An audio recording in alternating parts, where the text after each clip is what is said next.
Sherwin Bennett, and I'm a member of the Circle of Friends, the organizing committee for tonight's event. The Circle of Friends is a small group of Muslims and Jews who gather together for the purpose of educating each other in organized community education programs such as the one at University School of Nashville in July and the one this evening. Tonight's program features a presentation by Dr. Saeed, National Director of the Office of Interfaith and Community Alliances of the Islamic Society of North America. Responses from Reverend Becca Stevens of St. Augustine's Chapel of Vanderbilt University and Rabbi Daniel Levitt of Congregation Sheriff Israel. And then questions from you to our speaker and panelists. Before we begin, however, a very important thing to do. Please reach into your pocket or your purse, grab your cell phone, and turn it off or put it on mute.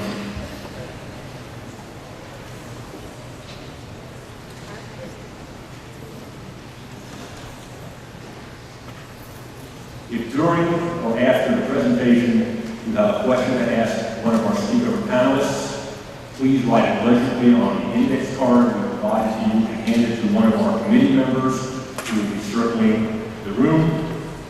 And what you'll do is just raise your hand and one of our committee members will pick it up. And that will happen before the question and answer segment of tonight's program begins. At the conclusion of the evening, it would be helpful to us if you could please complete the evaluation form that was on your pew and leave it at the tables you passed and enter the sanctuary. Doing so will help us plan future events. I would now like to invite Pastor Michael Williams of West Indian United Methodist Church to welcome our speaker and all of you this evening. And Reverend Williams, there it is.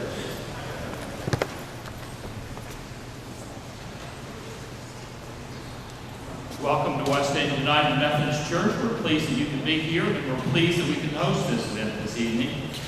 We can't learn to love and respect each other unless we can learn to talk and listen to each other. And that's what conversation is about. So we're pleased that we can gather this evening and that the Circle of Friends have invited Dr. Saeed and our respondents to share with you all, to share with us. And presidential candidates question the legitimacy of Islam as a faith.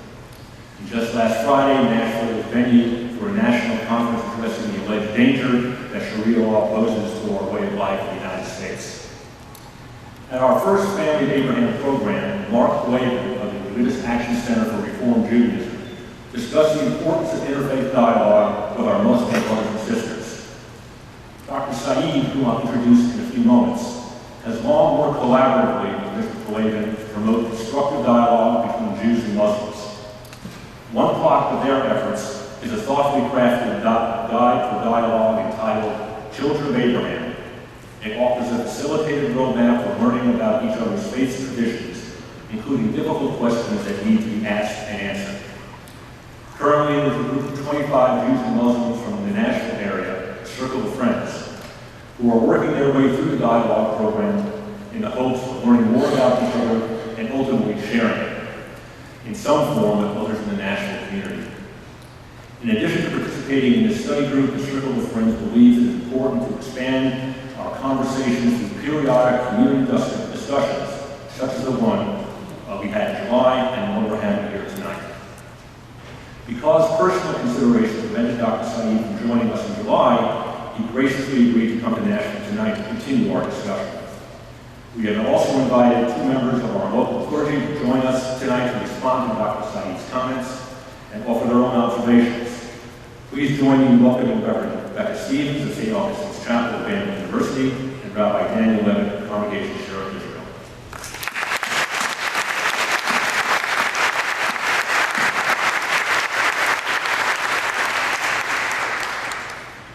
Before introducing Dr. Saeed, let me address a few housekeeping matters. First, I'd like to acknowledge the organizing committee of the Circle of Friends responsible for tonight's program. They include Kitty Calhoun, Dr. Amin Harain, Harris Gilbert, Abdulghani Hare, Pat Halper, Daoud Abdiyah, Abi Azder, Imam Mohammed Ahmed, Rob McCluskey, Dr. Don Whitley, Mary Shelton, and Bernard Worthy. Supporting our organizing committee is a host committee whose names were distributed with the invitation to tonight's event. For your personal comfort, and for those of you not familiar with West End United Methodist Church, restrooms are available down the hallway. I guess to your right is an entrance sanctuary, go down the hallway, and the restrooms are on the left. We are also providing communication access, real-time translation by Cameron Mink, with thanks to the Nashville Peace and Justice Center, the Nashville Public Library, and Bridges. I thank them for their assistance in making that event accessible for those hard of hearing. And finally, I'd like to thank and express our appreciation to West End United Methodist Church for hosting us tonight. And please remember, we'll be collecting questions from the audience immediately following Dr. Saeed's presentation, and again after our panel's response. If you have a question, please write it legibly on the index card, raise your hand, and give the question to one of the members of our organizing committee. And now we'll introduce Dr. Saeed. Dr. Saeed is the National Director of the Office of Interfaith and Community Alliances of the Islamic Society of North America. The Islamic Society of North America is an association of Muslim organizations which provides a common platform for presenting Islam, supports Muslim communities, and fosters good relations with other religious communities. It has over 300 affiliates throughout the United States and Canada. Dr. Saeed is actively involved in fostering understanding among the world religions. He received a Lifetime Achievement Award from the Catholic Heritage Foundation of Louisville, Kentucky for promoting interreligious understanding and harmony. A frequent speaker on interfaith dialogue, he addressed the first International Conference of Imams and Rabbis in 2005 and the first United States Conference of Imams and Rabbis in 2007. Earlier this year, along with other Muslim leaders, he signed a letter addressed to Hamas urging the release of Israeli soldier Gilad Shalit. He has appeared on national TV, including NBC, CBS, ABC, CBN, and PBS NewsHour, and Crossfire, on matters related to Islam and Muslims in the United States. Please join me in welcoming Dr. Saeed to Nashville.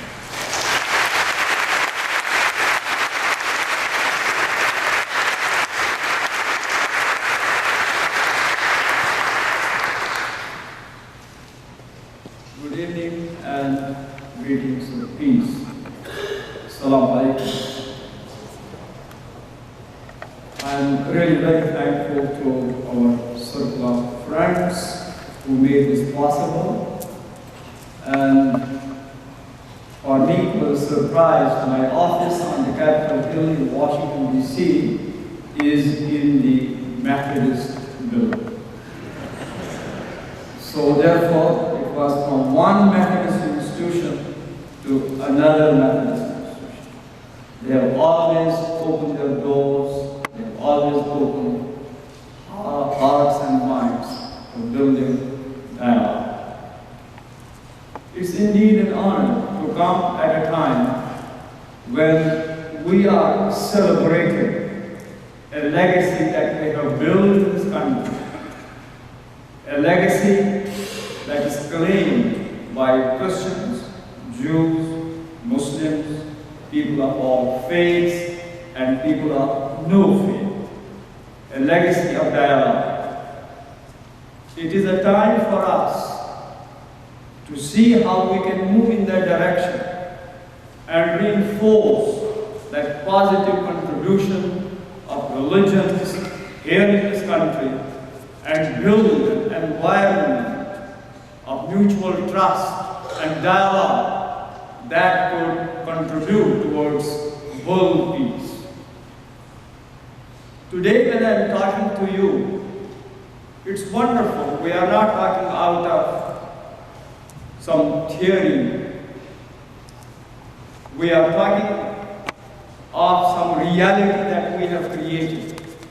This new reality is American Muslim. There were no American Muslims 50, 60 years ago. There might have been individuals here and there. There was no American Muslim community. There were no institutions. It's during the last 40, 50 years that we have been able to build something called American Muslims living in America from coast to coast. I have personally been involved in shaping this new entity. I came here as a student. In America, we had a huge number of Muslim students in 60s and 70s. This was the result of the fact that many Muslim countries were becoming free from colonial occupation. And the first priority of Muslim countries was to send Muslim students to America for higher study in science, technology, education, medicine, and so on. So it was at that time in the 60s that we had about 250,000 Muslim students in American universities. It was the first for both, for America to host such a big Muslim population in America, and for Muslims to be in a country that was committed to have a pluralist democracy. Out of that presence of Muslims was born Muslim Students Association of US and Canada. For the first time, Muslim students, Muslim population in America was now practicing Islam in America. Today, we have 2,000 to 3,000 Islamic centers and mosques in America. So at that time, we did not have. So where did we pray? Where did we have our Islamic events and meet for our festivities, fasting, Ramadan and other events? It was the American churches that opened their doors for us to hold our Islamic events. I remember I led a prayer for 10 years in Washington, D.C. in the basement of a church. So I also came to do my PhD in this country in 70s. And I found that there was this Muslim Students Association of US and Canada active in campuses and outside campuses. I became its member. And in late 70s, I realized that this was a unique opportunity for both, for America and for Islam and Muslims. By that time, the numbers had increased. I became the president of the Muslim Students Association of US and Canada. And it was during that time I realized that the time had come that this organization, which had started as a student organization, it needs to be transformed into a community organization. So it was at that time we were able to create Islamic Society of North America in 1980 to 82, during that time when I was its president. So during this time, we have built Islamic centers and mosques in this country. We have looked to the needs of Muslim communities, and it has been a unique experience. What it means to have a religious community in a country that is committed to democracy, that is committed to pluralism. You know, many of us, majority of us, had come from Muslim countries where there was no democracy. Many of us finally decided to stay here because we had achieved high educational training for which there was no place in those countries. Or by the time we had achieved those credentials in specialization in different fields, our countries had been taken over by dictators like Saddam Hussein, like Gaddafi and others, and many of our people, they did not feel safe going back to their countries. So therefore, this experience of last 40 years is an experience of shaping a new identity, that is Islamic identity. How do we understand Islam in America? How do we practice Islam in America? What does Sharia mean to us in America? What does democracy mean to us in America? And what does pluralism within the Muslim community mean to us? And what does pluralism outside in the mainstream mean to us? The Muslim community that has evolved during these 40 years is highly diverse. I remember Islamic centers, I know Islamic centers with, say, a population of, say, 2,000, 3,000 people coming to prayer, say 500 or 600 people come to prayer. And when I look at their countries of origin, these 500 people are from at least 200 different countries. So you can imagine at the outset, these people have the challenge of bringing together people of different backgrounds. And within these 40 years, how are we able to coalesce them, to build a meaningful relationship, a community of believers in America? And how are we able to connect this community of believers with the rest of the community in America? That is the topic, and that is my life. So once having established Islamic Society of North America in 1982, our job was, my job was, to go from city to city, and I will find out there are 50 or 60 doctors, engineers, professors in Louisville, Kentucky.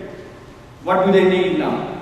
They need to have a facility where they can pray. They are praying already in a church. So help them to establish, to build an Islamic center.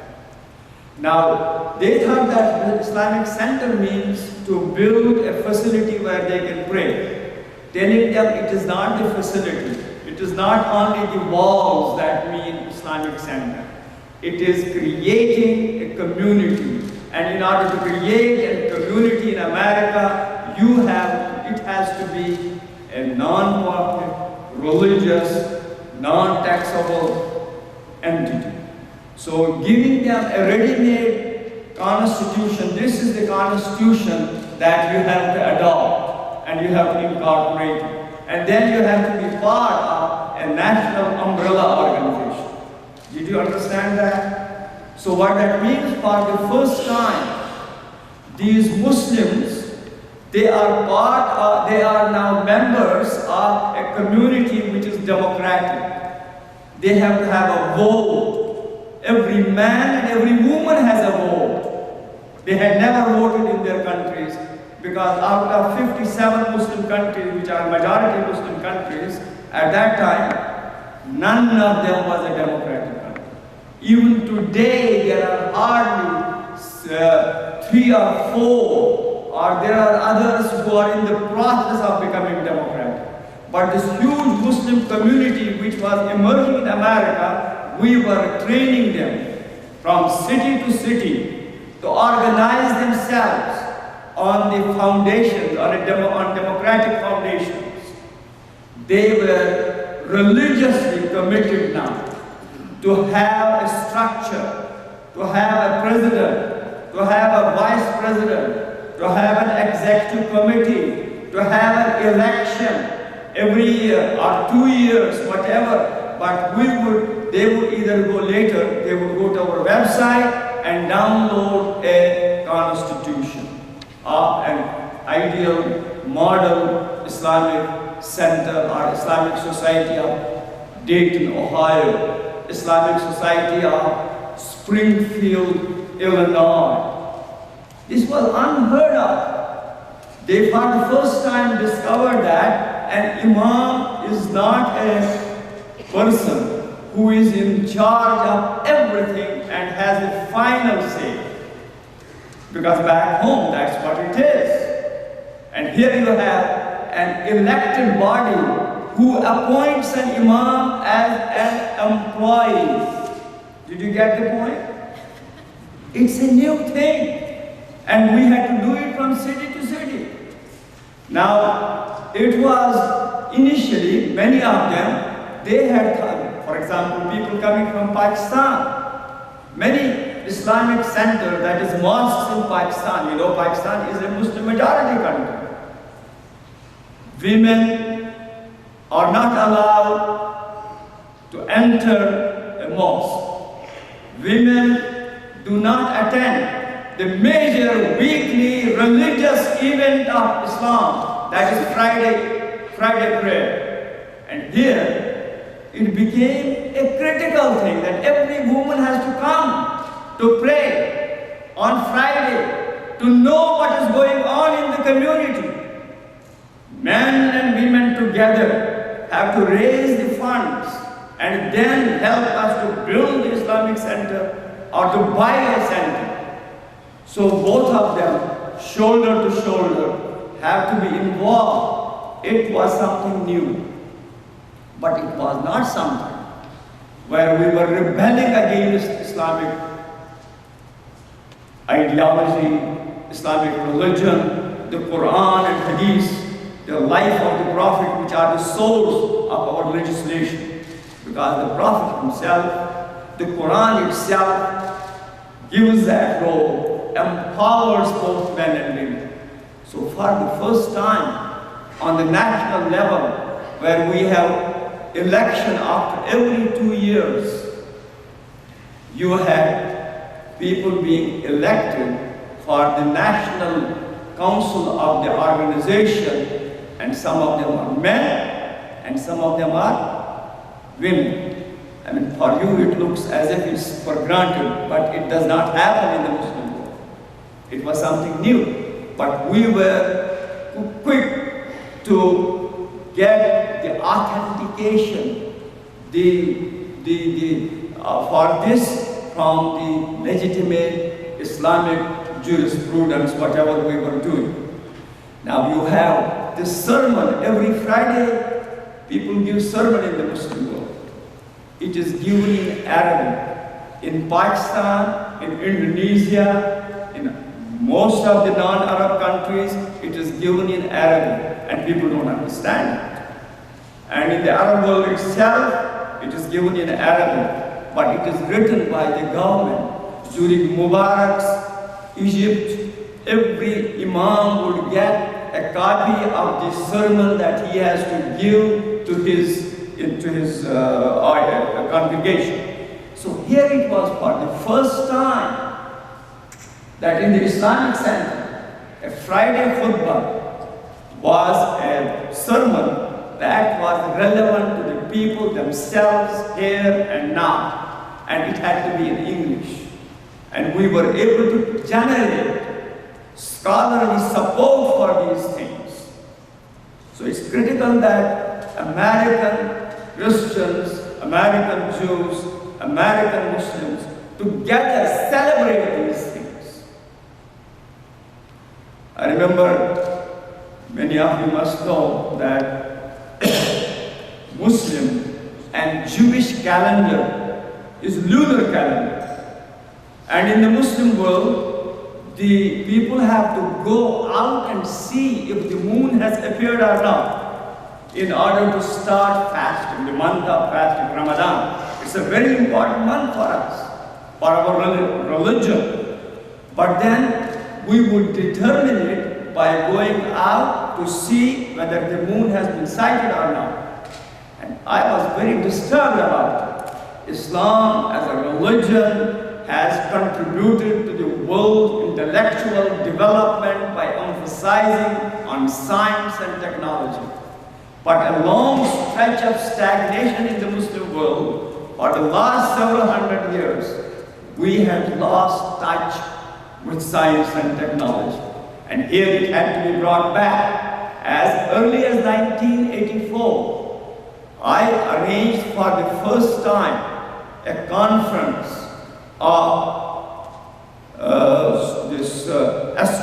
astronomers, not astrologers, of astronomers to discuss how we could provide scientific support to the requirements of the lunar calendar for Muslims. And we invited both Muslim and non-Muslim top of the line, these specialists in astronomy. And out of that, the papers that were presented, and slowly and gradually, we had programs all over the country. You will be surprised that in our centers, we used to have at least once a year a lecture, a seminar on moon sighting. You know why? Because the idea was to reconnect Muslims with this. And I cannot get into detail, but these are exciting experiences that every Muslim every American should know how Islam is going through a reformation, what Sharia means to us, how does it affect two very sensitive situations. Number one is role of women, I told you. 8 years ago, we had the election of the Islamic Society of North America. And a woman, for the first time, was elected as the vice president of the Islamic Society of North America. After her first tenure as vice president, she was again elected as the president of the Islamic Society of North America. It was Dr. Ingrid Mattson, an American-born woman who had done her PhD from the University of Chicago. So for election, it was enough to have a person who is a practicing Muslim, who is a scholar of Islam, who knows her Islam well. So here you have a woman. The only thing that was against her was that she was a woman. She could not have qualified if it was in Indonesia, if it was in Saudi Arabia, if it was in Tunisia. So in 40 years, what we have been able to achieve, and it's impossible for me to count all those things, but we can discuss that further. So in 40 years, today we have our dates announced well in advance. We know when our beginning of Ramadan will be next year, when it will end 10 years ahead, because we know we can predict that through astronomical calculation. It would not have been done. But cutting it short, let me go to the other aspect of it. That is, while American Muslims have been able to create a grassroots understanding of Islam, of legitimate Islamic practice and Islamic legacy and Islamic scholarship, it was difficult to cut that umbilical cord from some of the practices which are totally un-Islamic but are practiced in the Muslim world. I remember, for example, we had members from Sudan and Egypt. Throughout, you know that circumcision is one of the required practices in Islam. It's part of the Islamic Sharia that men have to be circumcised. Luckily, everybody is circumcised in America. All men are circumcised. But in Egypt and in Sudan, they circumcise women also, right? So when we were here, some of them were wondering, should we do that? We were able to engage them and help them to understand that the circumcision of women is not Islamic. It is an African practice in Sudan and Egypt which continued after Islam came there. It was an African practice, not an Islamic practice. If it was Islamic practice, then they would have been doing it in Saudi Arabia. They would have been doing it in Iraq. They would have been doing it in Tajikistan and Uzbekistan. It's not there. There is no proof from the Quran. There is no proof in the practice of the Prophet ﷺ. So the result was we were able to to change that within the Muslim community in America. We rejected it on the basis of sound arguments. We have, for example, we have Muslims we have Saudi Arabia, where our holy, sacred places are. And in Saudi Arabia, women are not allowed to drive. Many of our friends think that there must be in the Quran, thy women shall not drive. There's no way. And I have 3 daughters and I have 3 sons. I have to make sure that my daughters are even better drivers than my sons. Because the Prophet at that time had encouraged his followers that they should be good camel drivers, daughters. So that is translated today in good the car drivers. So it has been a process to question some of the practices which are local, which are connected with the local culture, and have nothing to do with the original, with the orthodox, authentic Islamic scriptures. So it's a wonderful experience to live in a free environment where you can dialogue. The town hall meetings that I have addressed from California to New York Island, standing like this with Muslim groups, sometimes very hot discussions on different issues. And then we have been able to convince that we are creating a new community in this new world. We will be true to our sources, resources, and we will utilize the long intellectual tradition, but wherever there are possibilities, we will have to be able to interpret and reinterpret things. So I told you that I was the president of this organization from 1980 to 82.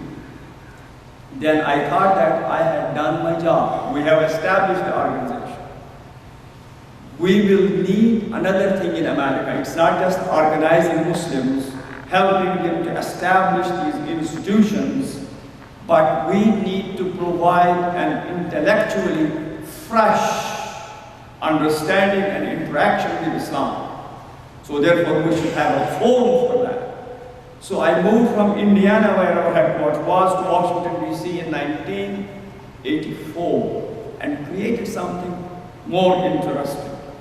Established a journal called American Journal of Islamic Social Sciences.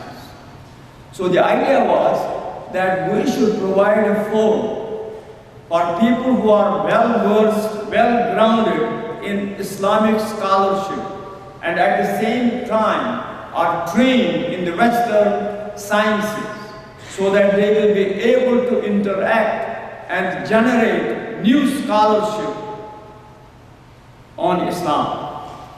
So you cannot imagine, it was very tough. People were telling me that it was easy to establish an Islamic community organization, but it will be difficult to establish an Islamic intellectual organization.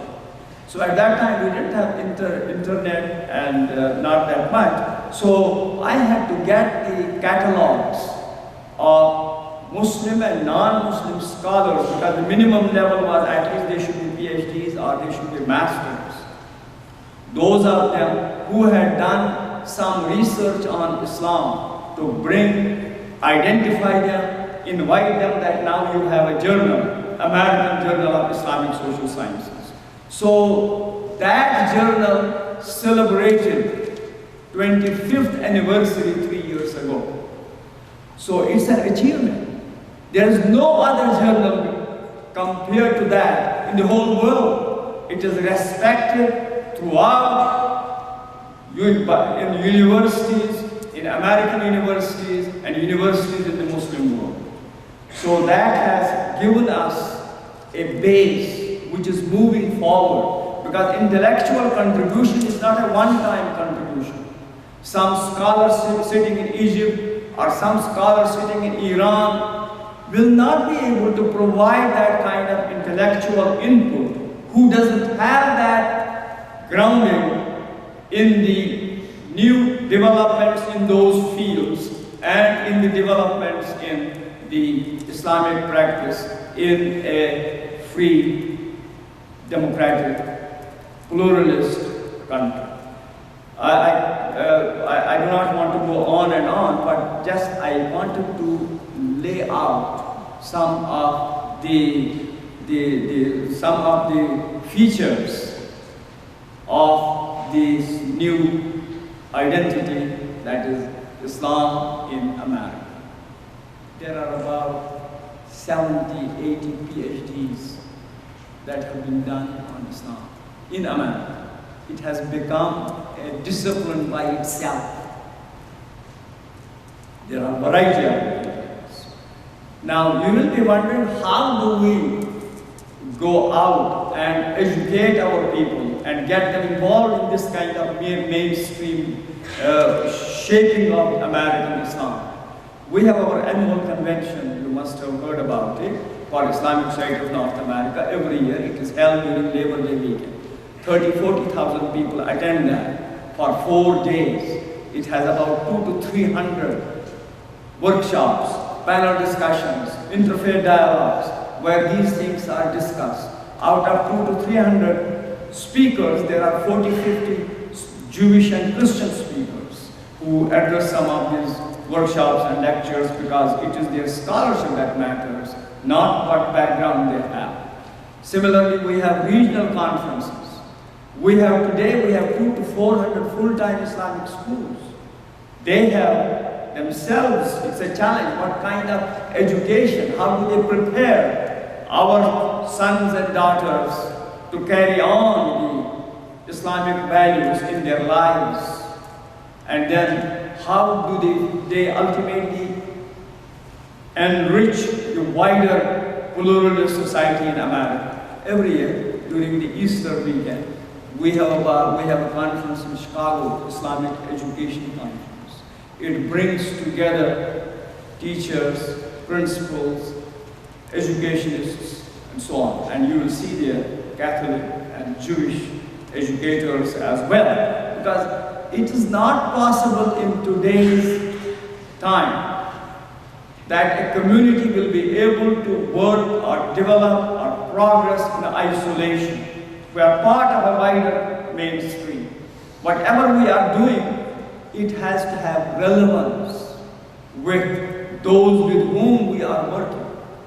So I moved from Indiana later after having finished this, created a new office for interfaith dialogue. Because after 9/11, it had become very critical that we should contribute on the national level in collaboration with our partners, that is Jewish and Christian partners. So that has been a very critical step forward for us, how to fight some of the ignorance inside our own community and outside, how to contribute collectively towards various issues that are facing to us as a community in America, as the American mainstream. So I think I will have to conclude, and I will then see what kind of questions we have, and I have laid the framework because I will be able to answer questions that are related to this experience, unique experience that we have, and not to have answers to give explanations for people either living in the caves of Afghanistan, because I am as much unrelated to them as any one of us here in this country. Or some of the other misrepresentations of Islam, which are the products of ignorance, are not necessarily what we live together as Muslims, Christians, and Jews, and people of other faiths here in this great country. Thank you.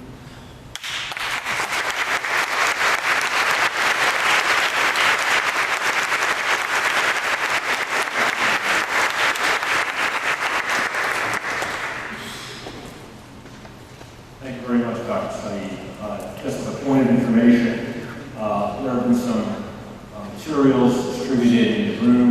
These are not all materials, and whoever distributed it did not have our permission to do so.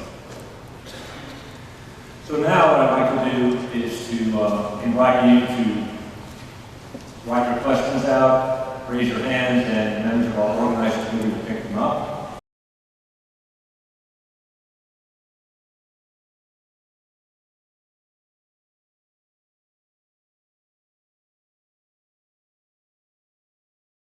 Hello. Thank you for having me here. It's hard for me to, I feel like it's a very general topic for me to respond to right now. But I just tell you how I was feeling, some of my thoughts while listening to Mr. Dr. Saeed. And it made me think about a lot of Jewish history and the Jewish experience here, which dates back more than 40 to 50 years in America. And it dates back really to the beginning of America, but not en masse, and not as an organized community until maybe about 100 years ago, more or less. And the partnership and relationship between Jews and Muslims goes back very, very far. And something that people may not realize as far as Jewish history and Islamic history is in the Middle Ages, when the Jewish world was really split between Europe and the Islamic countries, all of the Middle East and Africa. Jews had a much better history, lived much better, had a lot less persecution in Islamic countries than in Christian countries in Europe. Some of the greatest Jewish scholars, arguably the greatest Jewish rabbi and authority in all of Jewish history, Maimonides, wrote in Arabic, spoke Arabic, lived in Spain and in Egypt, and was a physician to the Egyptian king at the time. And it wasn't until modern history and Middle Eastern history, the last 60 years, 70 years, really 100 years, the beginning of the conflicts that we talk about now, that relationship between Jews and Islam has gone, and Muslims have gone sour. And most of the world don't realize that Jews and Muslims just historically have a great relationship. And so, if I were to live in a vacuum here in America, listening to what the Islamic community had to develop here from scratch kind of breaks my heart. The Jewish community had developed this 50 years earlier and had to deal with so many of the same things, particularly with regards to Jewish law and Islamic law. There are so many overlaps with regards to dress and how to eat and prayer, and the fact that there was a religious law that dictates all parts of your life that's obligatory.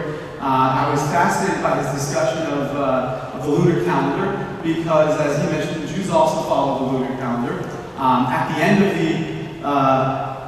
the state, the Jewish Commonwealth in what we now call Israel, 2,000 years ago, after the Romans destroyed the country and destroyed the Jewish temple, and the Jewish people were exiled, the Jewish people then had established a calendar at that point to figure out how to celebrate our months and how to celebrate our holidays. But up until that point, we had to go out and check. And I've actually been recently studying some of the Jewish texts that talk about how witnesses would go out and they light a fire on the mountain if they saw the new month, and then everybody knew.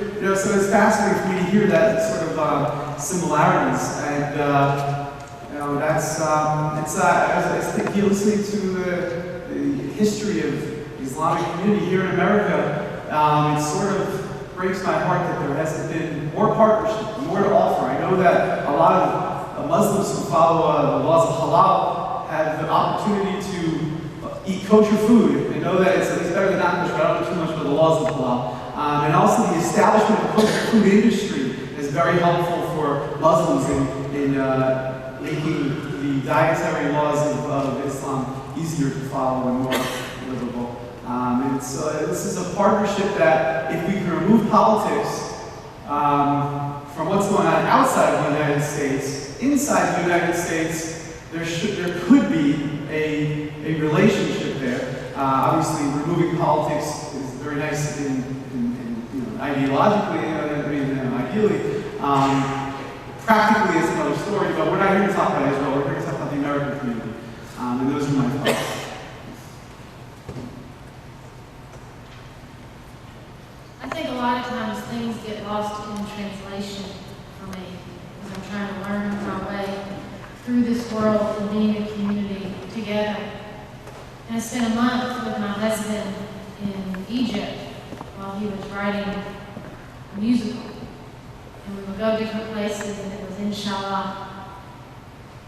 And I found the phrases that I was most drawn to, the phrases that I could translate into my head that made sense, like inshallah was really God willing and the creek don't rise, which is how we sang around here.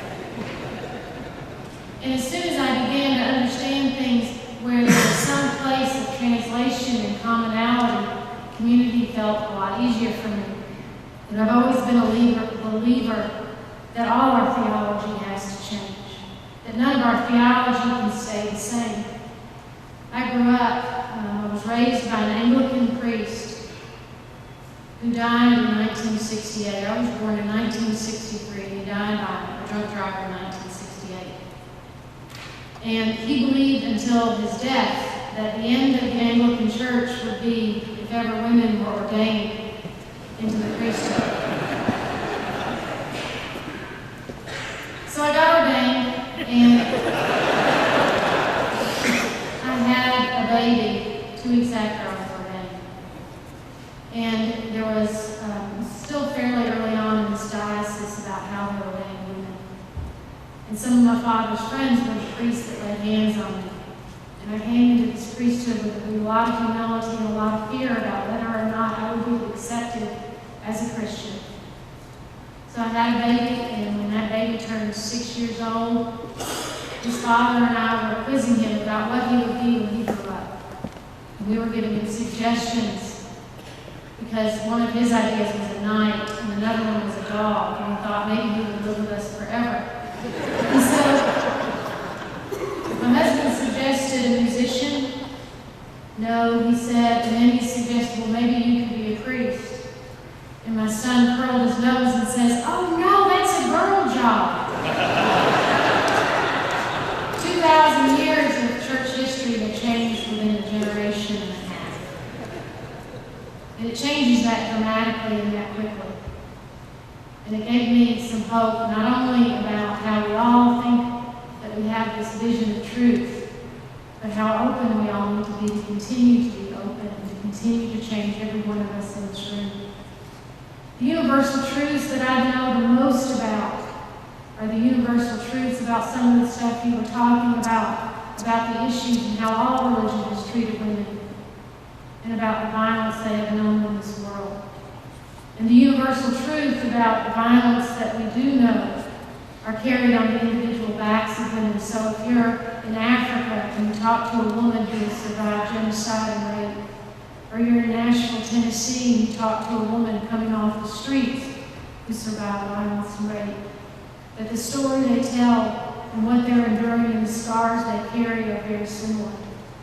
And that the response has to be a universal love experienced individually. And the same is true for our theology, that universal truth is the most important. That whatever we speak about in this ideological and universal way has to be said in a way that can be felt as an individual into acceptance and love. That is not Pollyannic, that is a hard way to live. That is not just dreaming. To say that love is the most universal power and that we have to love each other a person at a time to be a part of this world is a very grounded gospel truth, and it's true in all our faiths and has to be lived out together. It's the only way I know how to do it. That all of us in the Christian faith in the Gospels are called to love the world, not to change it. And that means we have to be willing to change to love it better. And that in all our encounters, that we enter it with humility, knowing that we too are changed on this journey of love together. We got to walk to the Islamic Center on 12th Avenue from Belmont United Methodist Church down the street last year. And the call was to all walk together as the protests were breaking out in Murfreesboro against the Islamic Center. And that we would walk in silence. And then we would come down there and pray together. And the walk, it was so hard to do in silence when you crave community. When you want to be together and you want to learn, to be in silence was so powerful and thick. And how much we all really, in our deepest part of our faiths, long for it. We long for these things that are idealistic, peace and justice. And those so don't belong to one faith. And those so don't belong to any of us, that it has to be done together. So that by the time we got to the Islamic Center, it was a celebration. And it was full of this idea that maybe we can live like this. Not that we set aside our theologies. Not that we set aside all this that we learned about and these ways to live and be. But that we can see a bigger picture. It is even bigger than a forest. It's a picture that's like a vision. It's a picture that Moses gave us. It's a picture that Isaiah picked up. It's a picture where trees clap their hands and all of us are sent out. It's not to separate our faiths, but to remember that all our faiths have to free us and not condemn another. That we have to be in a space in this world as we long for peace and justice, to say that our faiths have to free us and not condemn another. All my life, I think when I hear anyone say we can live together as Christians, Muslims, and Jews, my heart stirs. And when my heart stirs, I know that I'm sitting on a truth that I want to dig deeper into. Tonight, when we talk about an American Muslim community that can live and change all of our culture that we are a part of, I am thrilled. And I'm thrilled to be a part of it, but I'm also scared because I know as soon as I speak, what happens here a lot of times is that you can't hold on to that. You have to work towards it. And so even when you can't see the vision, you trust in it and imagine it's there. I am grateful to be welcomed into this church. I'm grateful to sit up here. Thank you.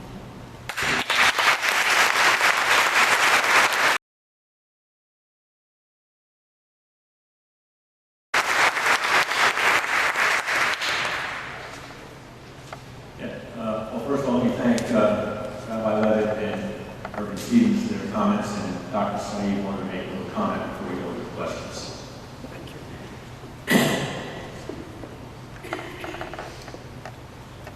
I have given you such a wonderful picture of Muslims in America, but last year something happened. It was the month of August. It was the month of fasting. And suddenly it looked as if the rug was being pulled back from underneath our feet. The pastor in Florida threatened to burn the Quran. In New York, the Islamic Center, the proposed center, Park 51, that was going to be built, there was so much opposition to it. And then near your home here in Murfreesboro, they opposed the building of the Islamic Center. So it seemed as if America was going to change perhaps. But that was the time when we were reassured by something, and I want to share that with you. Over the years, while we were building our Islamic Center and Muslim communities, we worked very closely with our counterparts, National Council of Churches, which has 100,000 mainstream Protestant churches, U.S. Conference of Bishops, which has Catholics, about 70, 80 million Catholics, and the Union of Reform Judaism and so on. So they said that we are very worried what's happening. But this time we are not just issuing a statement condemning this anti-Muslim bias. We want to do something more serious. So So they came to me, I was there in Washington, D.C. So they said they will come on 7th of September together. So we had a major press conference in the National Press Building. This was the largest press conference in America with about 80, 90 different channels and these newspapers. So that's where they made a commitment. The Christians of different denominations, Jews of different denominations came together with Muslims. They said, we will not allow this to happen. We do not want that the generations that we have built this kind of atmosphere of tolerance and mutual respect, we don't want to allow these people to wash it off. And out of that gesture was born a new movement in America that's called Shoulder to Shoulder with American Muslims against anti-Muslim bigotry. This is a wonderful gift that collectively we have given to America. They collected money, Christians and Jews donated money to create a job of a director which is in my office. This is also, she is a Christian who we ultimately appointed. So she is working full time, they are working on this campaign against anti-Muslim bigotry in America. So America has shown its resilience against this kind of destructive tendency which does not belong to this nation. Thank you.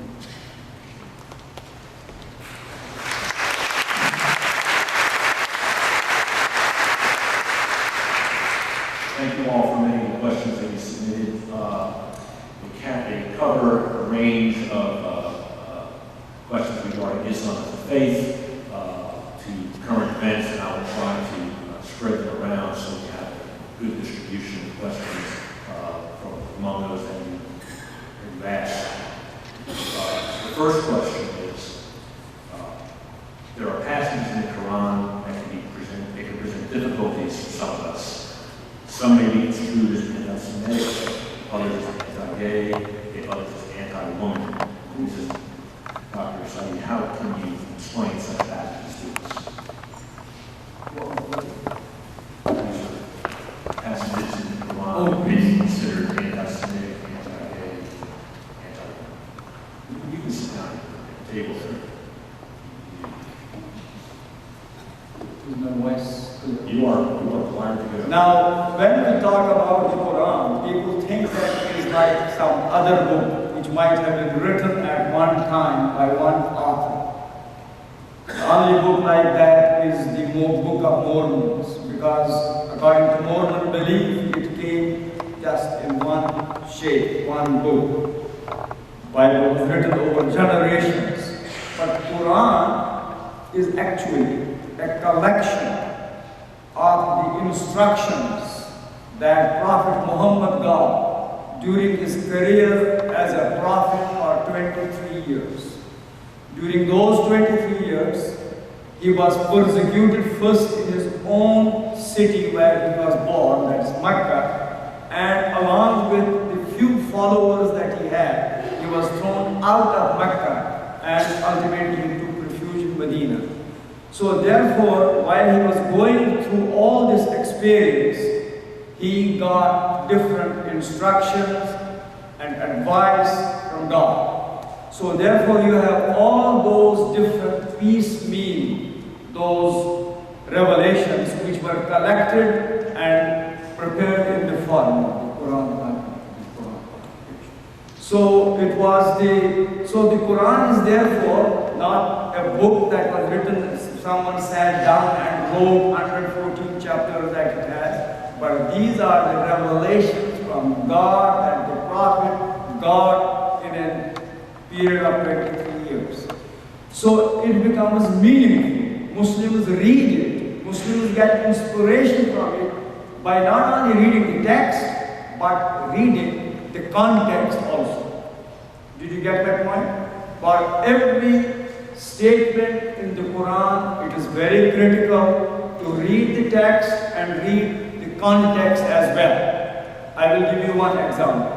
You know that Muslims don't drink because Quran has prohibited us from alcohol. Alcohol is illegal in Islam, right? But how does it say in the Quran? Because Quran was preparing the Prophet and his followers. So at one time, they were told, we are told in the Quran, that alcohol has some good things, but it has bad things as well. And it is bad things, they dominate its good things. And once this is in the Quran. So the result is, when the followers of the Prophet heard this, many of them who were taking alcohol, they dropped taking alcohol because Quran told them that it is bad. Second stage came, there is a verse in the Quran. It said, "O believers, do not offer your prayers when you are drunk."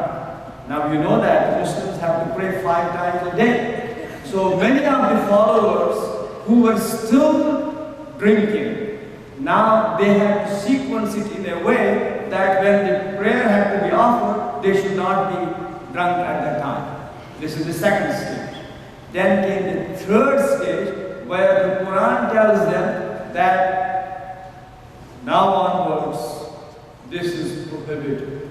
The moment this declaration was made, those people who were actually drinking, they just dropped it. And in the streets of Medina, alcohol started flowing in the sewers. So you have 3 different stages in the Quran. First, it's bad. Second, that you should not be drunk when you are praying. Third, that it is totally prohibited. So unless you read the context, you will not be able to understand what it is saying. So that's why there are some verses in the Quran which are about Muslims of that time when the Quran was related, when they were being persecuted, they were thrown out of their homes, they were put to torture, and at one time that you have to fight back. And you should not compromise with people who want you to take away your religion. Now, it will be impossible, it would be stupid, it would be totally unacceptable to use those verses in a context like America, where we are living with our Christian and Jewish friends, where we have blood relationships with our Christian and Jewish families. My son-in-law is from a Christian family who accepted Islam, but all his other family members are Christian. So that means I have grandchildren whose grandparents are Christian, and I am their grandfather from the other side. So we have to live together, and Quran has many verses which tell us how to live in peace and love with those people who show respect, tolerance, and who are open. But at the same time, there are other verses which are specific to a situation where there is confrontation between 2 different groups. So that's why in reading the Quran, context is very critical. Any response?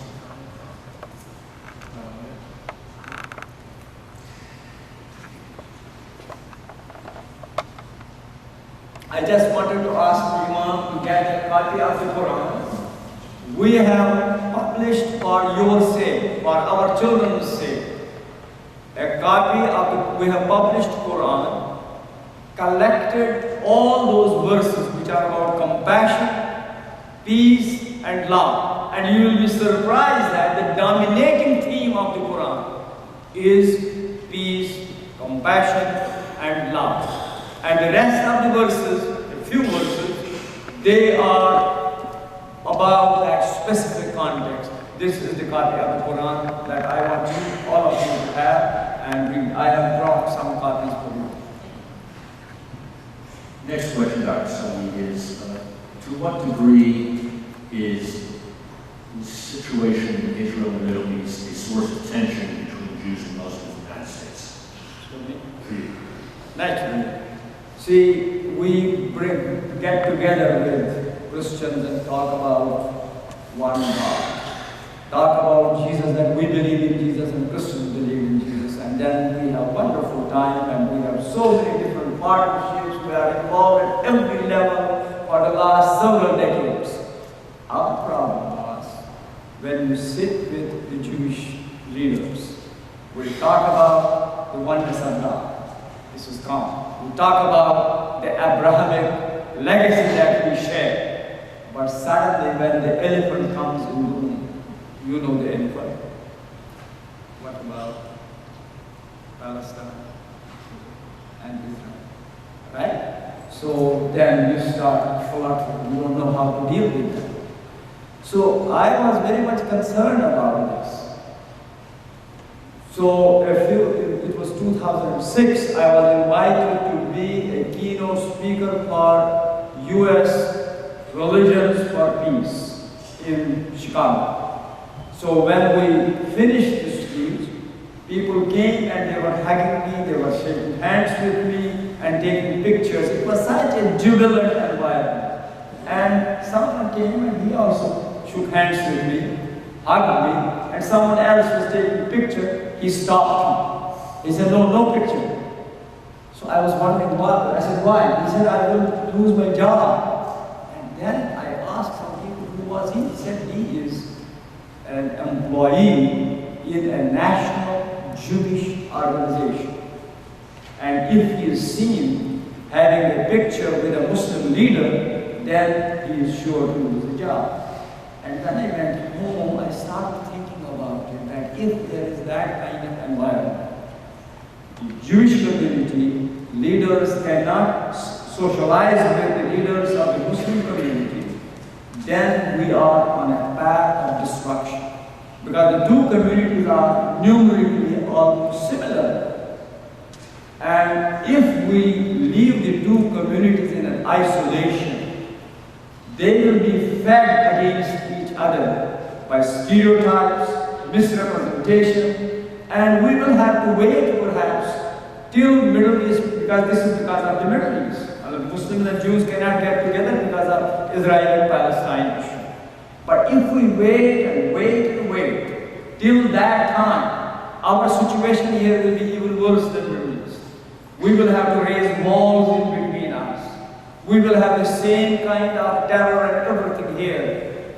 So this should not continue. So I took a journey and visited the headquarters of the Union of Reform. Spent a day with them, talked about it, that if we wait till that day, you should know that, then we will be responsible for whatever happens here. Or we have an alternative, that we open the doors, we bring the two communities together, build mutual trust, create that kind of good understanding between ourselves, and take that trust to the Middle East and address the issues that are in the Middle East. Because we are the only ones living in this country which has tremendous influence on the Middle East. So we will be the ones who will be jointly addressing those issues. So we debated on it. We found that all of us were on the same opinion that we will have to take that step. How do we take that step? This was 2007. So the first step was to invite a Jewish leader to address our convention. We were discussing these things in August. Our convention was in September 1st in Chicago. We were expecting 30,000 people there.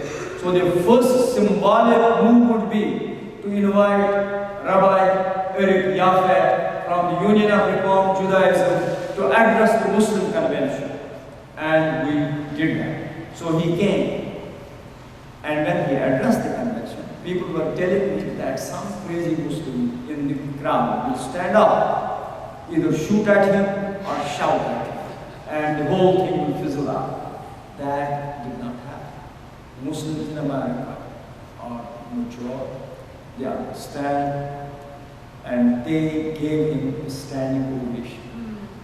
And then they invited us to their convention. They had convention in San Diego, and you cannot imagine. Their conventions are smaller than hardly 4,000 or 5,000 people. We were 3 of us from the Islamic Society of North America. There was tremendous, you cannot imagine. We were so visible. People were coming and smiling at us, shaking our hands, and hugging us and talking to us. So out of that was built what your circle of friends is doing here. That is, we were able to create throughout the country peers, the twins between synagogues and Islamic centers, jointly using a book that we published together, the Islamic Society of North America and Union of Reform Judaism. We produced a book, Children of Abraham, which is being used as a text now. And it discusses all these problems. The Jerusalem, Israel, and the necessity of coming up with a joint understanding, and the joint understanding that all of us together endorse is the two-state solution. We took Muslim, Christian, Jewish delegations from here to Israel and Palestine. We have been invited where we were successful in creating a similar kind of prototype there, where these religious organizations together, Council of Religious Organizations of Israel and Palestine, they have provided us a backup over there. So it's amazing how today American Jews, American Muslims, American Christians are working together on the issue of Middle East. How identical approach they have, how all of them together are concerned about the pain and the suffering of Palestinians. How at the same time they are collectively concerned about the safety and security of Israel. So these things have evolved, they couldn't be imposed, nor could they suddenly come up. So we have reached a stage which is so constructive and healthy.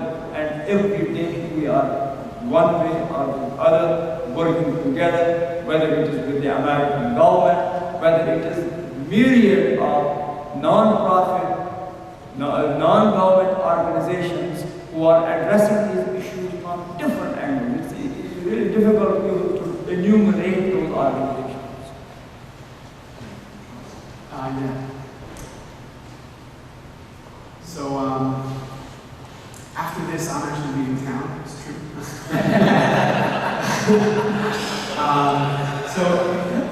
I'll tell you a story. When I first moved to Nashville last summer, in July, and I get a call. It was one of the first couple of weeks. I only really just become aware that there's something going on in the city. I didn't even have to pronounce it, Murfreesboro. I didn't know. A little bit south of us. I get a call from a nice elderly woman, with a really sweet woman.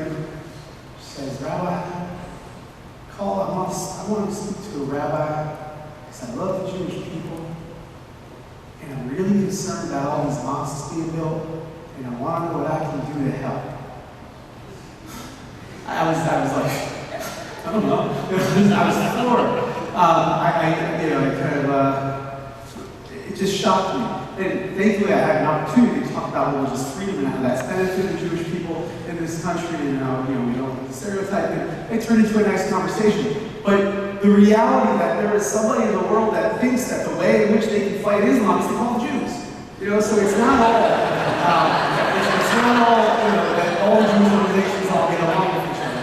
And so we have to realize what the Jews are a conflicted people. Internally, individually, we all have a little different opinions. One time I was talking to my friend Jan Liv, who's sitting back there, and she was talking about Israeli politics, and I have a different opinion about every day. And that's because we have a tradition of conflict and disagreement. Our Talmud, which is the source of our culture and the source of our law, and records arguments. It records the opposing arguments that the law is not decided by. Those are still considered to be sacred positions and sacred opinions. And so there are a variety of opinions with regard to Jewish and Islamic relations out there in America today. We have to realize also that Jewish people are really scared of anti-Semitism. Not just because of the Holocaust, which was the biggest tragedy the world has ever happened, and in some ways, most of the world doesn't realize that for 3,000 years of Jewish history, the Jews have been persecuted. The Jews have been kicked out of every single nation in Europe. What I mentioned earlier, that the Jews have been here since the beginning of America, it's because they were kicked out of Portugal and Spain. Where were they going to go? To where the Portuguese and Spanish colonies were.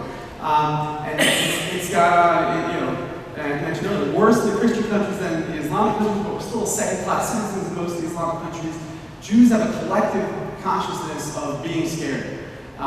We have a great relationship with modern society here in America, and we're very thankful for that. We want to make sure it stays that way, but we're always looking over our shoulder because in Germany in the 30s, the Jews had also done pretty well, and in Spain in the 1490s, the Jews had also done pretty well. And there's always a fear, you never know when it's going to turn on you. And so that's sort of, some Jews have absorbed that more than others. Some Jews are still more scared of that more than others. But that's part of the Jewish reality. It's part of Jewish consciousness. Pretty much all of our holidays are they tried to kill us, we survived, let's eat. But we tried to kill us is always part of the Jewish experience. And so we shouldn't blind ourselves to the reality that there are voices speaking in the name of Islam, spewing anti-Semitism out there in the world, still using the same arguments in Christian Europe on how Jews use the blood of Christian babies to make their matzahs or to make their wine. That sort of lies are being told in parts of the Islamic world right now also. And the two-state solution is a really nice idea, but major parts of the Islamic world cannot stomach the existence of the Jewish state in what they consider to be Islamic land. And so Jews are very uncomfortable about that. And there are many Jews who feel very strongly that those walls will continue to be built up and continue to get stronger and continue to stereotype the other and continue to hate and to fear each other. And as a result, we need a break. We need a dialogue. We need to understand the person. When you see somebody face to face, and there's a humanity, both you can learn from that, and the other person can also learn from that. And when are told certain anti-Semitic lies or stereotypes in their community, and say, hey, I've met Jews, they're not so bad. There are other Jews who feel like, how do I know who I can trust? How do I know that this is being spoken about in major parts of the Islamic world? I don't know that all Islamic people don't actually hate Jews and want to kill Jews someday. That's obviously an extreme, fear, but there's everybody is somewhere along that spectrum. And the fear of Islamic terror is Jews have been aware of it for a lot longer than the Western world has been aware of it, and that's something that we don't know how to feel always.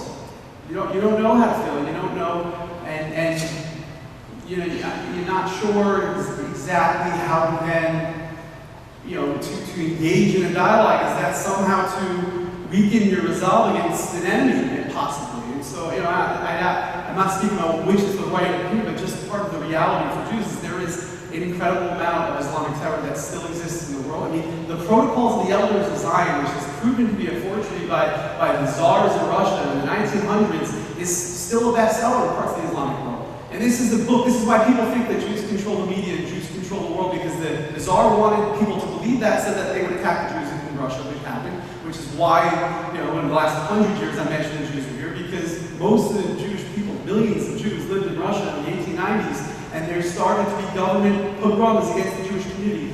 Millions of Jews started moving to America, into what was then called Palestine, and actually before 1948, when they talked about Palestinians and Jews, they were all talking about Jews, which is interesting. People forget about that.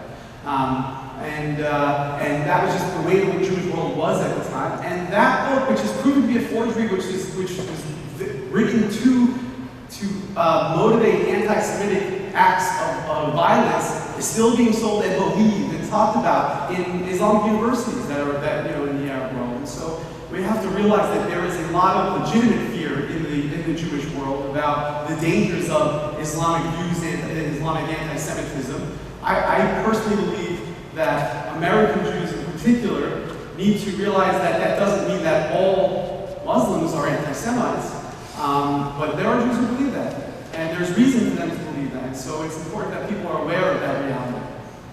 That's where we began. So it's true that in the Muslim world, even the loud mouths, presidents of major countries, they organized conferences against Holocaust, about Holocaust denial. Now, whatever is in our conference, what we have done is, we started first bringing rabbis and imams together. We have first conference in New York. So for the first time, rabbis and imams together in New York condemned anti-Semitism and Islamophobia. We had a full-page ad in New York Times. So since then, for the last 4 years, regularly, there are Muslim organizations and Jewish organizations getting together, and the number has reached now to 100. 100 Muslim organizations and Jewish organizations get together, celebrate this two-win weekend where they talk about anti-Semitism and Islamophobia. But what we did in addition to that, because these are things, that's why I said that the walls have to be broken so that there is more communication, there is more education. Last year, I took a delegation of imams to Germany and Poland to visit the sites of Holocaust. You cannot imagine, because most of us come from a country where there are no Jews. I mean, I come from a place where I have never seen a Jew. It was here for the first time. So therefore, there was no talk about Holocaust, neither positive nor negative. So therefore, for the first time, seeing it ourselves, it was a very humbling experience. So taking these imams, naturally, when you let them see it, that religious commitment to have that, I mean, it's amazing what it meant to them. And when they came back, how they talked about it, how they wrote about it, how they spoke in their sermons. That's how can we do, how we can change the world. But we have started doing that. That's what really is critical for us. And again, I believe that these things cannot be done by one particular community by itself. It is a joint effort. Because the mountains of hate are there that have been built for generations, and we cannot push them away. We have to join hands. We have to work shoulder to shoulder and see that these mountains are scratched, at least in our lifetimes. See, Well, I think that's all of that to me, and the stories, goes back to the idea of what the universal truths are and how they are internalized and born on individual backs, as well as fears. So you take a propaganda or a world fear, and we're going to put it into an argument, and people internalize it, and it becomes part of what their theology is. And so you have to lay that stuff aside to have healing, to have hope. So the vision is peace, and the vision is that we are going to find a solution so that we can live in peace together and start a theology that builds from that place on. Then all those fears can be laid aside within the Christian tradition, placed up on the altar for the greater good. And I really do love the idea that in all the way that we express the truths, there's the sense that there has to be a work together to find it, that we can't have this theology that is a doctrinal theology that doesn't live in the real world for peace. And you can see it. I mean, there's evidence of it. It's as old as the mountain of hate that he's talking about. If you go to Old Cairo, there is a mosque, there is a Coptic Christian church, and there is a temple, all within a quarter of a mile of each other that have been there 1,800 years. And it's been there, and it's been preserved, and it's a sign to the world that it is a real possibility to preach another kind of theology too, that actually has space on the ground that is striving for a peaceful way to live together, so that fear doesn't have the last word in our theology for that mountain of hate. next question is this. The core value of Christianity is love of God and love of neighbor, both friend and enemy. How is the concept of love expressed in the Quran, specifically with respect to God, for fellow Muslims, and to people of other faiths? Quran is very clear on these issues. First is the narrative that it has created, that we are all children of Adam. And God has continuously sent us prophets and messengers who from generation to generation have made sure that we recognize two things. One is oneness of God and the other is oneness of man. And these messengers, some of them are known, some of them are not historically documented. And the interesting thing is that the names of the messengers that the Quran gives are the same messengers, same prophets who are mentioned in the Hebrew Bible and in the New Testament. So in that sense, Quran connects us religiously with other faiths, to consider them as part of our family. I'm to get today here, just two weeks ago, we had a major event in the Muslim community throughout the world. That was the celebration of Eid al-Adha. That was the pilgrimage to Makkah. Pilgrimage to Makkah, when Muslims come in millions there, they are not going there to glorify Prophet Muhammad, who could be considered as the founder of modern Islam. No, not his personality. It is Abraham and his contribution and his building that structure there that is dedicated to oneness of God. So there are many references. That's why I have given you this book, and you will enjoy directly reading from the Quran itself about these issues.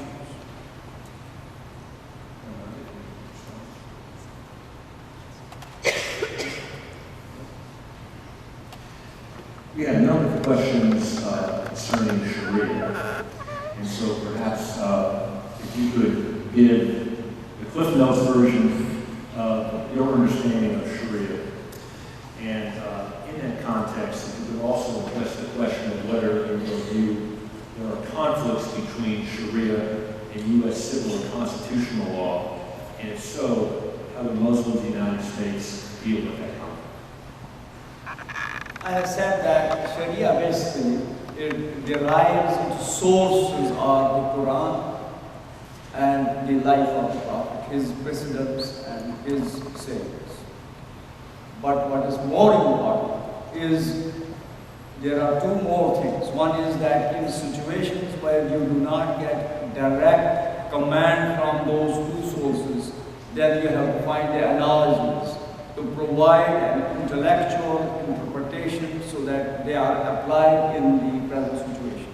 And the fourth is the law of the land, that Islam has gone to different places. It has recognized the law of the land. But with respect to American Constitution, we celebrate the fact that it has recognized the dignity of man. It has empowered individual with self-determination, which is the cornerstone of Islam in that sense. So Sharia is basically principles, day-to-day way of life, where we advise our children. For example, we train them that during Ramadan they don't have to eat during the daytime, even though food is there. So it gives them a training from the very beginning and creates a sense of moral awareness. So that's why Sharia, we sometimes, it's very strange when we hear people talking so much about it, demonizing it, so that creates a problem. But with respect, there is no way, or there is no ambition, there is no possibility for Muslims to think of it's being replacing something in America law at any level. Even in the Muslim world, that's not happening. So I don't see any problem in that, and I have given you some of the examples. I could go on and on how Sharia itself is reinterpreted in our daily lives here in America. Yeah, when I law being proposed as a state law, federal law, that would outlaw Sharia, I was really scared. Selfish, not because it wasn't the religious freedom, other things, but because, like I mentioned before, my understanding of Jewish history, what's happened to the Jews in pretty much every other country they've ever lived in the history of the world other than the United States, is a fear at some point that government could turn. People can turn against the Jewish people. And I don't know enough about the Sharia itself and the law that was proposed to apply to Sharia, but my understanding was if a law could get passed in a country that could outlaw religious law, just because Jewish law, which is called halacha, is another foreign word that can scare people if put in the wrong context. If halacha, at some point, a government official or whatever, has a desire, a fear of what Jews are doing and how Jews are going to turn the country, that law passes there is already a precedent for very easy for then Jewish law to then fall into that category also. And it would be impossible for me to be a religious Jew and not follow Jewish law. I could not be American and a Jew if it was illegal to follow Jewish law. I think a lot, when we talk about interfaith dialogue, that word itself is a bit of a misrepresentation of certain faiths. Because Judaism, faith, is really not all that important as far as being a religious person. It colors the way you are a religious person. It's really no reason to be religious if you don't have faith. But the way in which you are believed to be a religious person is you are the things you do. And that's how you treat other people. There are laws that pertain to interpersonal laws. And then it's also how you act towards God. And that's, the way you eat, the way you pray, and the holidays you follow. And all of that's true. I mean, I couldn't give charity if Jewish law was forbidden in this world, and halacha became illegal. Because that's a Jewish law to give charity. And so we have to realize that some religions aren't about faith, they're about practice. And to outlaw a system of laws, because it's not an American system of laws, is to outlaw religions that aren't based on faith, that are based on practice. And so that's, I think, is a really bad precedent to set just in general. I mean, I would just say that my reaction when that was coming out in the Tennessee State Legislature was not fear, but just embarrassment again. Honestly, because the idea that we aren't going to be open and welcome and flies in the face of everything that I believe in, and it also it makes me angry that it seems like to me a lot of time in our state legislature we find moral issues that we're going to talk about in the midst of a lot of crisis that we could be dealing with, and it becomes not that dealing with religion is a side issue, but it is in that context in my mind when the fallout has so many consequences. And then the other thing that I always feel when we have those conversations is that you better be careful. God condemns blank. And whatever happens on that blank, all of us better get angry and protective of that. And that this is another example of when somebody says, God condemns, we condemn blank.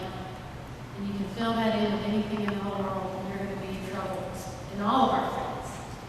And so, whether it's Sharia law we're talking about, or whether it's excluding people from ministry, or whatever it is, and we use our scripture as a weapon, then we better be angry enough to have the conversation in an honest way about when we've been excluded from that too.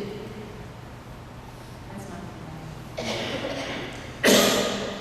Dr. Saeed, there are some voices in the American public arena who claim that the goal of Sharia is to impose a worldwide political order under which everyone lives under the most conservative brand of Islam, and that this doctrine is advocated for the majority of mosques in the United States. I'll read it. There are some voices. I'll read the question.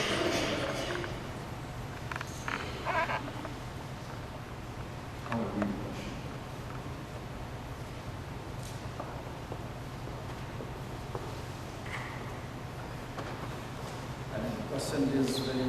Let me read the question again. Yeah. There are some voices in the American public arena who claim that the goal of Sharia is to impose a worldwide political order under which everyone lives under the most conservative brand of Islam, and that this doctrine is advocated in the majority of mosques in the United States.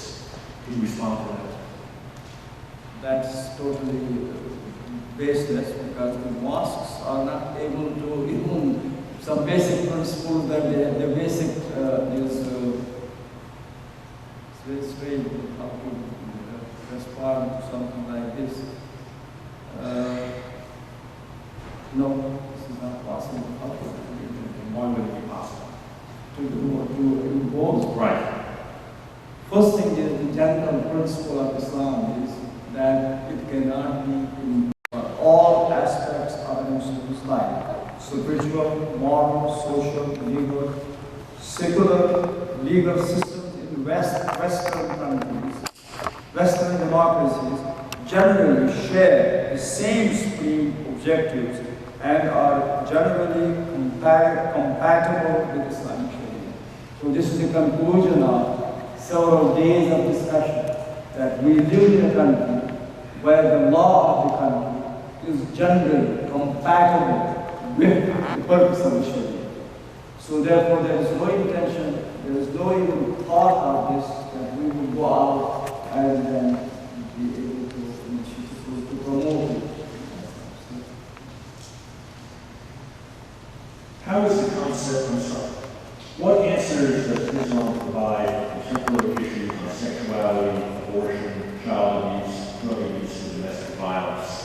And do these issues exist in the American Muslim community? Well,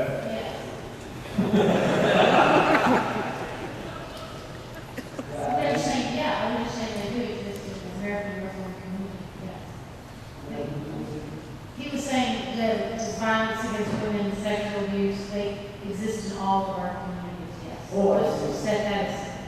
Yeah, Americans may have a share of that as American citizens, but there are a couple of things which perhaps they can distinct. There are numerically less divorces.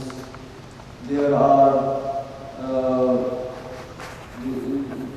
in certain ways, there may be something distinct. There's still a good number of them are immigrants here.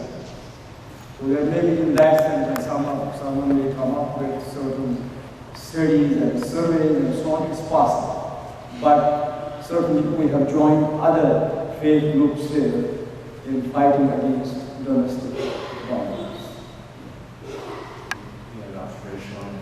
Well, it's one of the challenges in the American Muslim community that I've been working in with other women who are serving on committees both for domestic and sexual violence against women in the United States. And the woman that heads up the Islamic part of that has talked about some of the actual issues for women to be able to come forward and find safe places who are experiencing domestic violence within the community. And that as we all come together, again, the idea is we all come together and become safer for everybody, so that there are common places to go where people know about it, and there's a sense of I'm safe if I go to YW, if I'm Jewish, if I'm practicing Islam, if I'm Christian, if I'm Hindu. All of that happens in all communities, and that's one of the reasons it's so important to have that conversation, because yes, it does happen in the Muslim community. Yes, it does happen in the Jewish temple. Yes, it does happen in the Baptist church down the road.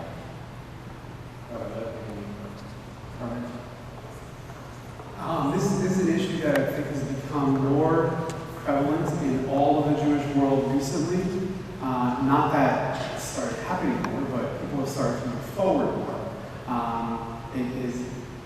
It is long believed that we're very religious, we're very devout, so we couldn't possibly be guilty of these things. And many good people really believe that, and many people are harmed because lots of good people believe it because it's safer for small communities, minorities living in very larger companies not to air their dirty laundry. We have to protect ourselves, and as a result, we end up protecting perpetrators and scary victims into not coming forward and to continue to be victimized and for more people to be victimized. And it's recently become, in the more isolationist and segregated parts of the Jewish community, it's harder for people to come forward, but there are now many organizations that exist, which are great organizations. I mentioned earlier, that many of the biggest critics in Israel are also Jews out there, and the biggest supporters, some of the biggest Islamophobics are Jews. We're all over the place. And so there are lots of organizations, very good organizations. JSAFE is the name of a great organization. You can go to their website that offers counseling and give advice, has articles, and educates, and also advocates for all religions on this issue, but particularly, it began as a Jewish organization to educate the Jewish community about it. So it's something that I think is very important that often religious leaders aren't equipped.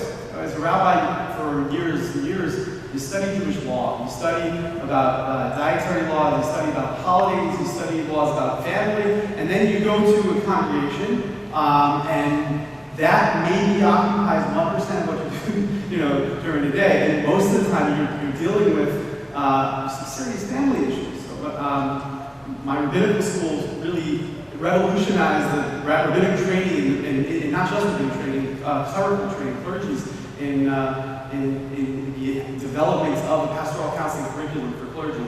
And that's something that we are learning how to deal with, and that hasn't been known how to deal with. Often it's easier to just, pretend you don't know how to deal with it, or assume a person's making it up, or in parts of the religious community say, well, let's deal with it internally, and you're not equipped to deal with it internally. And so the Jewish world has been becoming aware that this is a big issue, and that we're not always equipped to handle the issue, and to learn how to equip ourselves to handle the issue. And I think the more that happens, the safer the world is for everybody. Thank you. We're going to have one more question, and then we'll close up the evening. Dr. Saeed, the question is, what is your goal for the American Muslim community over the next 10 years? What would you like to see it achieve? Ultimately, I have said from the beginning that this is a very unique segment of Muslim community in the world Muslim community. That we live in an open, democratic environment. So that has given us very special opportunity of growth of our intellectual and religious debates. So we are looking forward to produce the largest number of highly qualified Muslim men and women in American universities who will be well-versed in Islam, and they will become a reference point, not only for Muslims in America, but for the Muslims in the world. We will not have to look forward to a scholar sitting in Iran or Saudi Arabia or somewhere else and then giving opinions and interpretations, because they will not have that kind of open access to life experiences that our people have. And the good news is already our second and third generation, we must have produced a good number of imams who are from here. But earlier we had been told, and we never knew how much toxic their understanding would be. So the idea is that this community, with its strength, with its numbers, will ultimately depend on the leadership that it has, which is rooted in Islam, no doubt, but at the same time is intellectually open. So this is the one aspect of it. The other aspect is that we hope that America itself, that is the mainstream America, will become more appreciative, more understanding about Islam and the Muslim community. Third aspect of it is, that's what I wanted to expand earlier, and that I want you to also know, that we are aware of the problems that we have in the Muslim world. We feel that we are a bridge between America and the Muslim world. We are qualified to bring changes to the be instruments of change in those countries. But at times it's very difficult. We certainly have a message for the Muslim world. We certainly have created a model for the Muslim world, because 40, 50 years ago you couldn't tell them that Islam could thrive in a democratic environment. Recently I was in Egypt. You know that how we have enjoyed and appreciated this Arab Spring. In fact, we looked at the Arab Spring through our second and third generation. When I was watching Tahrir Square on the CNN or Al Jazeera, where some of you may not know that the reporters, the analysts, they were American Muslim young boys and girls who were excited because we are aware what a great blessing it is to be in a democracy. Therefore, we know what it means to have Egypt without a tyrant sitting on their heads. What it means to have Libya without Gaddafi, that tyrant, sitting on their heads. So therefore we appreciate that. But we at the same time know that it is possible that some elements in the Muslim world, they may militate against democracy. And they will use all sorts of arguments. I found out in Egypt, for example, there are certain elements who are not convinced, who are not happy, because they are vested interests, and they are using Islam to oppose democracy. They tell them that democracy means same-sex marriage. But we can tell them that in America there may be same-sex marriage, but it is not imposed on us by democracy that we have to do it. So in America, I can raise family who will represent the family values of Islam, while someone else who chooses to have same-sex marriage will have the freedom to do that, because his freedom guarantees my freedom to raise our community according to our Islamic life. But the problem is that there will be many vested interests in the Muslim world who will use and exploit Islam to argue against that. So that's where I see that the Muslim community in America has a tremendous responsibility and a tremendous opportunity. And they cannot be effective in this unless they have the respect, cooperation, and support of their people in America, that is Christians and Jews and other faith communities. Because they cannot do these things in isolation. So it gives an opportunity, an outreach, a tremendously effective outreach for America itself.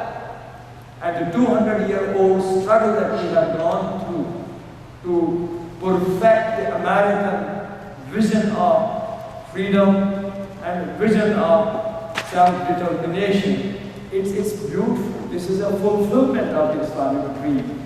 And this is our opportunity at a time when people have been only emphasizing clash of civilization. That here you have a community who are on both sides, who understand both sides, and have the credibility and the respect and the skills and the arguments. So that's where I would like to see our Islamic community in North America play a major historical role throughout the world, delivering those people who are suffering because of poverty, because of exploitation, because of misrepresentation of Islam, and because of wrong type leaders who are, in terms of their character, in terms of their ethics, and in terms of their understanding, totally wrong. I've mentioned a lot about Judaism being all over the spectrum. We actually religious significance for conflict and for debate and for disagreements. Now I want to say a little bit of why that's really important for our vision of the future and our vision of the world. Judaism is not a proselytizing religion. In order to be a good person, to go to heaven in Judaism, you don't have to be a Jew. You have to be a good person. And that might mean that you will have a radically different way of viewing the world than I have. But a Jewish perspective on peace does not mean negotiating political peace, negotiating borders, negotiating issues, negotiating that. When you look at peace all throughout the Bible, throughout rabbinic literature, peace really is talking about being able to exist in opposition with someone you disagree with. I had a great uncle who was a rabbi and also a psychologist, and I love that he used to always say, you can disagree without being disagreeable. That's actually an incredibly important Jewish message. That's kind of our message to the world, is we don't need you to be Jewish. Stop trying to make us be your religion. Right? We can disagree without being disagreeable. We can get along even though we disagree. That's a really important value in Judaism. That's why we record the opposing opinions in our law books, even if we don't follow the law according to those opinions, because we respect the opposition. And we learn how to look at somebody face to face and say, I disagree with you, but you're still a human being. And the Bible begins, one of the first discussions about human beings in the Bible is that all man is created in God's image. I truly believe that most human beings are good people. Especially ancient religions, have things in their religion that are going to should make us uncomfortable at times. And we have to learn to look at another human being and say, you're a human being and I respect you and value you for that. And then the other stuff, let's talk about it. And the dialogue can then be a lot more peaceful as a result, once I respect the person's basic right to exist. And that I think needs to happen all over the world from everybody. It's much easier to try to push the person that makes us uncomfortable, the thing that scares us away, rather than say, let me try to understand you. Let me look at you and actually see you as an opinion of value, even if I disagree. And to me, that's really the fundamental message of Judaism that I think is important with our relationships with all people, but especially people that currently in the way, the climate of the world are often at odds with. But there's a way to be at odds with somebody. And I'll end with two Jewish lessons taken from our sages in the ethics of our fathers. And one is a question of who is a strong person? They radically change their notion of strength. It's not he who can conquer the other person. It's not he who can conquer his own will. A strong person is somebody who can conquer his own need to hate something that makes them uncomfortable, but if you can overcome that's strength. And the last lesson I'll leave you with is the lesson is who is a wise person? Somebody who can learn from everyone. And that's, I think, the message is everybody who is a human being who is created in the image of God has something to offer. You may agree, you may disagree, but they exist in this world because God willed that person into existence, so they have something to learn, to teach you, and you have to be open to receive that. We produced several other similar these documentaries and works, so I really appreciate and admire him and congratulate you here that Nashville has. You should be proud of people out there. And now, can you please join me in thanking Dr. Saeed, Rabbi Levitt.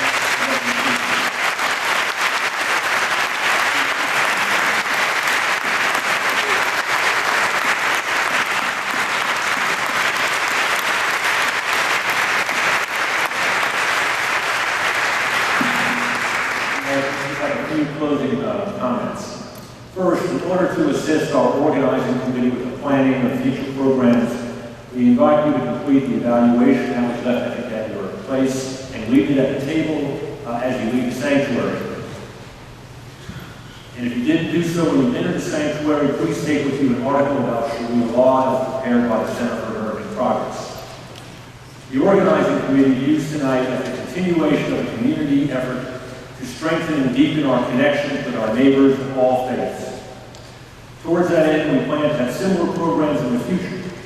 But until then, we encourage you to take action through your own faith, community, or civic organization. We strongly believe that we can learn a lot about each other through thoughtful and intentional dialogue. So what is it that you can do?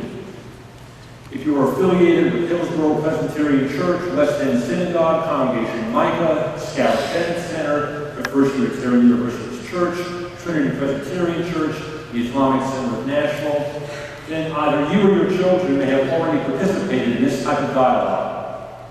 But there are limited resources and few existing structures, so you may have to create your own structure for meaningful inter-religious cross-cultural engagement.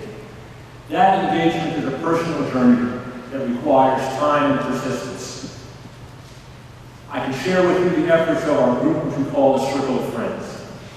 Within the Jewish and Muslim communities, a small group of individuals decided to begin a journey by reaching out and meeting on a regular basis with the assistance of knowledgeable teachers of our respective faiths, to learn about each other, dispel misunderstandings, and share our respective hopes and fears. For us, we have a text to work from. Other groups may have to create and develop a text or other resources through which your discussions can be focused. It is admittedly a slow process, and we Americans are not that great at doing slow. But unless we take the first steps, we will never know those outside our own community, who are our neighbors in this great city and fellow citizens in this wonderful country. Thank you for joining us.